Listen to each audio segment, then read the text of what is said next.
มาพี่น้องผมใส่เบิ้งหยังนี่เกิดท่านบอพี่น้องมาเบิ้งครับนี่ครับเกิดทันไหมครับนี่เรื่อยนี่เรื่อยรุ่นเก่าพี่น้องเป็นบ่นี่นี่มองนี่ก็มองจับอีกคนหนึ่งวันนี้มามองนี่ก็มองจับอีกคนหนึ่งมันมีมองจับสองคนนะมองนี่จับคนหนึ่งนี่ก็จับ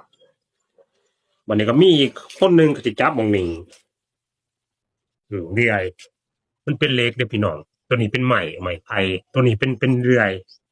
เป็นหมดเรื่อยเห็นบ่เรื่อยมันเป็นสีพี่น้อง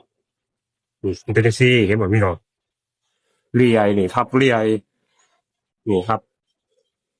เรื่อยสองคนนี่พี่น้องรุ่นสมัยที่กี่ผู้เฒ่าสีเรื่อยนะเรื่อยแป้นเขาเรียกว่าเรื่อยแป้น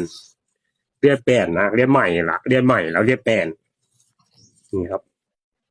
ผู้หนึ่งจับปังนี่ผู้หนึ่งก็จับปังนี่แล้วก็เรื่อยสิ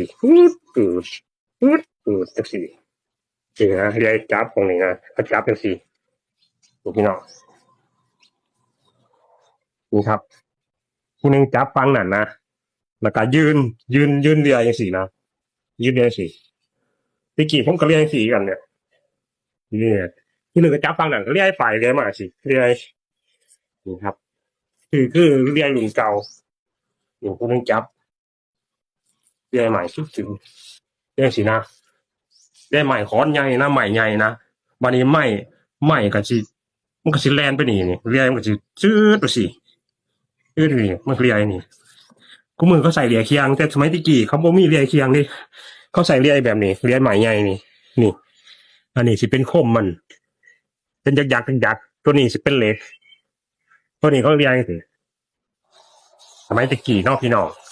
เขาบ่มีเรียเคียงตัวนี้มันมีเรียเคียงแล้วตัวนี้เขาใส่เรียโบราณครับผมเรียโบราณสมัยตะกี้หาดูยากนี่พี่น้องนี่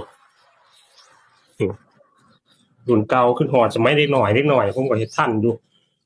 พ่อแม่เพิ่นเลียใหม่สมัยตะกี้นะเพิ่นเลียแป้นปีกเลียปีกเลียขาวเลียขางเลี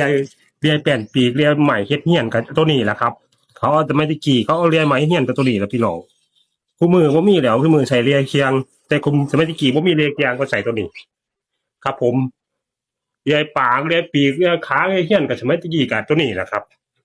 ใหม่ใหญ่กับตัวนี้ครับเขาเสียบใหม่ค้อนใหม่ต่างแล้วก็เลียสินะคนละฝั่งครับผมนี่คือเรียครับเรียรุ่นเก่าครับพ่อแม่พี่น้องครับผมเรียรุ่นเก่าที่เกิดท่านบ่ครับบางคนเกิดท่านบางคนเกิดบ่ท่านดิครับผมขอบคุณครับที่มารับชมคลิปนี้ครับนี่คือเรียรุ่นเก่าพี่น้องบางคนก็เล็กน้อยบางคนก็บ่ฮู้แต่ผมฮู้อยู่แต่บางคนก็ฮู้ครับขอบคุณครับสวัสดีครับอย่าลืมติดตามคลิปต่อไปเป็นกำลังใจให้ผมด้วยนะครับสวัสดีครับผม